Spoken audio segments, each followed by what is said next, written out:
Katonda yawa Uganda okubeera ekkula. Olunaku lwa leero tuli Lukungiri nga ekyenkizo ekimanyiddwa nnyo mu bitundu ebyeno ebugwanjuba ye Kisizi Falls. Enkizo olwa leero mulambuzi munnange njagala tumanye empuku esangibwa wano ku Kisizi Falls emaze wano emyaka n'emyaka byafaayo ki byekituyigirako. Tula okkalire gwe ali ewakaawo tulambule ffenna olunaku olwa leero empuku eno esangibwa mu kifo kino n'ebirala byonna ebyobulambuzi bye tugenda okusanga mu kifo kino.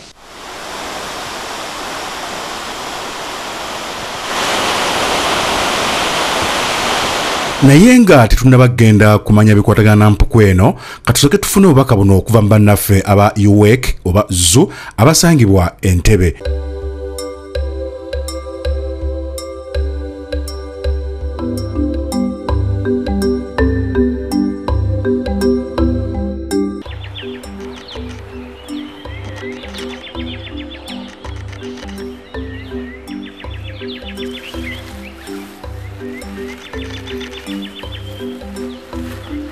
Wano ku Uganda Wildlife Education Center enenjovu tugitendese okumala emyaka 3 tesobola kwerabira oyinza okujja wano tukulage biki ebyeyize emyaka 3 nga tesobola kwerabira.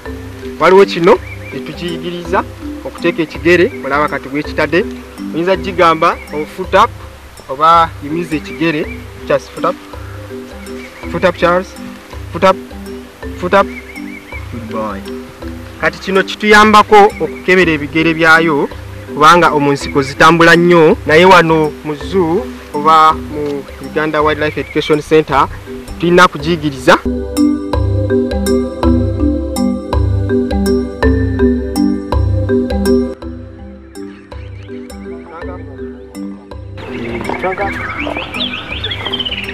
Sit down. Sit.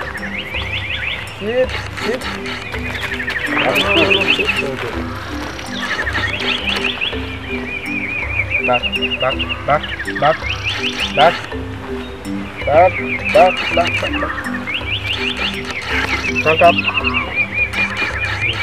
Toyina walala wonna osobola kusemberera eno enjovu okujjako wano ku Uganda Wildlife Education Center. Jangu oyige, jangu olabe, jangu onyumirwe, jangu ne famire yo wano ku Entebbe Zoo. Abo bebabadde bannaffe aba UWEC nate katuyongere mu kulambula kwaffe nga tuli wano ekisiizi n'ebyafaayo ebyobulambuzi ebisangibwa wano. Nga bwe nkutegeezezza nti tugenda kuba tusooka okumanya biki ebikwatagana n'empuku eno eyazuuliddwa oluvannyuma olw'omwaka gumu bannaffe ab'ekitongole eky'ebyobulambuzi. Tuli mu kitundu eky'ebugwanjuba nga tuli mu Lukungiri District mu Rubabo County, Nyarusange Sub-County, Kisizi Palace n'ekyalo nga kitibwa Kisizi ewali ebyobulambuzi ebimu bye tugenda okulaba olwaleero.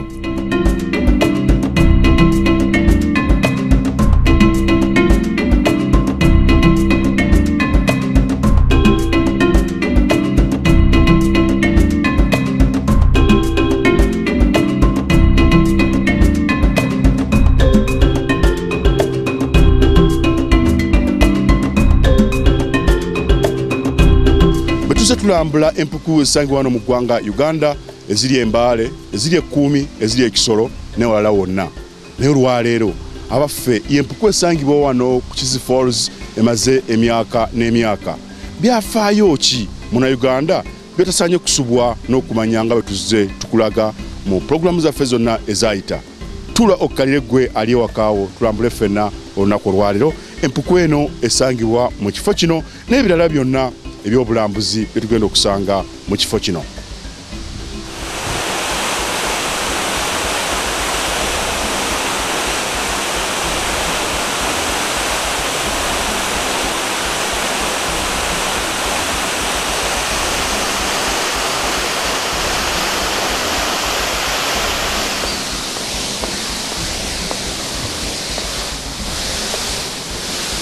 Nga bweri embeera y'obudde ate nga mu kulambula kwaffe mukimanyi nti nno tuli eno ebugwanjuba oba mu Western Region yo embeera bweti bw'ebeera efaanana ebeera ya bunyogovu obudde bwonna. Oyinza okwewuunya n'ogamba nti omusajja nzenzenna nyinza ntya ku makya kuno okwambala jaketi bwenti nedda ssebo oba nnyabo embeera eno yo ya bulijjo ebeerawo nti nno empewo ebeerayo kale olina okweteekateeka obulungi ennyo sinakindi n'enkuba okusanga mu kifo nga kino.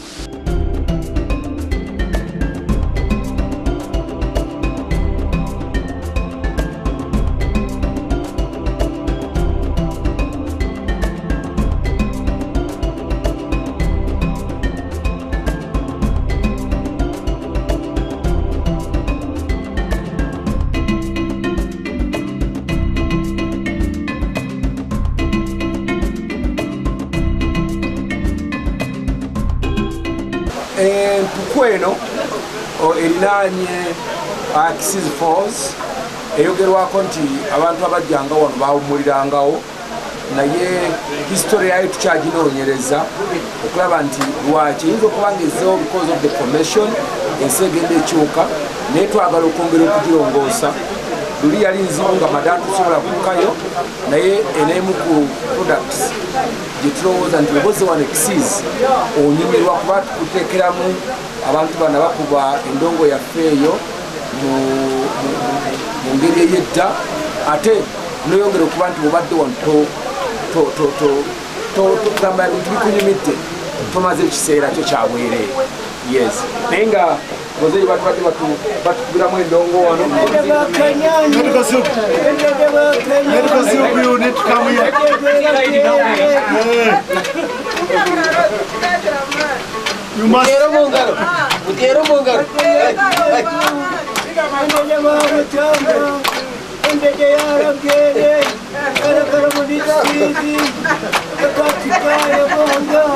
Ebyafaayo bigamba nti nno Empukweno yeeyambisibwanga abantu ab'ebika eby'enjawulo nga abasinga bagikozesanga okwekwekamu nga batya abalabe baabwe abajjanga okubatuusaako obulabe obw'enjawulo sinakindi n'ababbi ababalumbanga nga bonna beeyambisa Empukweno okwekwekamu.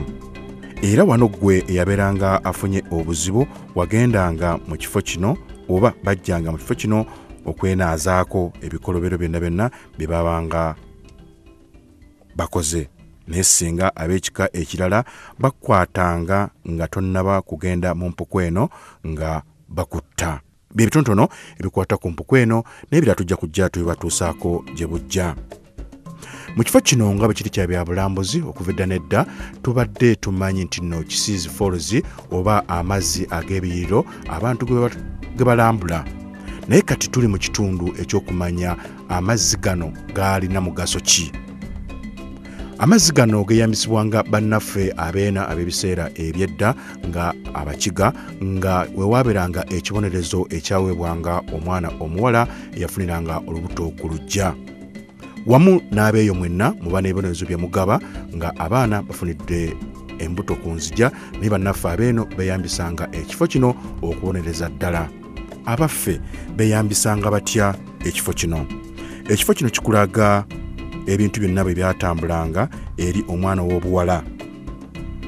Bw'oba otunudde bulungi nnyo ekibumbe kyaffe kino kikulaga embeera yonna eyabeerangawo nga mu bufunze ojja kuba olaba kuliko ensuwa, omuggo, olugali, eddwaliro, ekitabo, omusaalaba, omwana asituddwa mu bbanga, abakyala babiri nga bamusitudde, omuwala gwe baali basibye emigwa n'omulenzi asindika mwannyina, abaami abakutte amafumu ko ne maama ng'akaaba. Yabaffe biki ebyaddako ng'ekyo kiwedde? Abatulaba ku TV mumanyi story ya wano eya Kisizi mpanvu. Story netandika na nnaku naye ate netuuka ng'evaamu essanyu nti okuva ekulaga engeri Abakiga gye baali abazibu ennyo abanankulenga bakambwe nnyo ng'omwana bw'afunira olubuto ku luggya bamuleeta wano Kisizi wano ne bamusuula eno ne bamusuula n'afa kubanga otunuulira okuva waggulu gye bamusuulanga okukka wansi olaba bulabi nti yasobolanga okuwona. Of course tegwali mutima mulungi nnyo era nkakasa kati tekyaddibwamu newankubadde nga Africa tetukubiriza abantu kufunira mbuto waka naye ate at the same time tetusuukiririza nti muntu ateekwa okuttibwa. Naye story eno egenda ng'etambula nti eddiini bwe yajja wano wajjawo ekkanisa, kati waliwo eddwaliro n'ebintu bingi. Naye kati ffe nga Ministry ya Tourism ne abakulembeze bannaffe abalala abatwala ebyobulambuzi n'aba district tukolera wamu okulaakulanya ekifo kino okukifuula ekyobulambuzi. Tukyongerako ebitabaddeewo kati olaba this monument oba ekijjukizo kino kikulaga story yonna nga bweri, naye ate waliwo ebirala bingi ebyongeddwako okukyetooloola. Tulina story gye tudivopinga ku mpuku gyemala gye twatandikidde ne twambuka olusozi luno. Kati tugenda kudivopinga story ennungi ekulaga nti bweyambuka olusozi luno oli kitundu kyenkana ki above the sea level. Omulambuzi waffe katuwummulemu katono nnyo naye nga tuli wano e Kisiizi Falls ku biyiriro bino n'okumanya ebiriwo.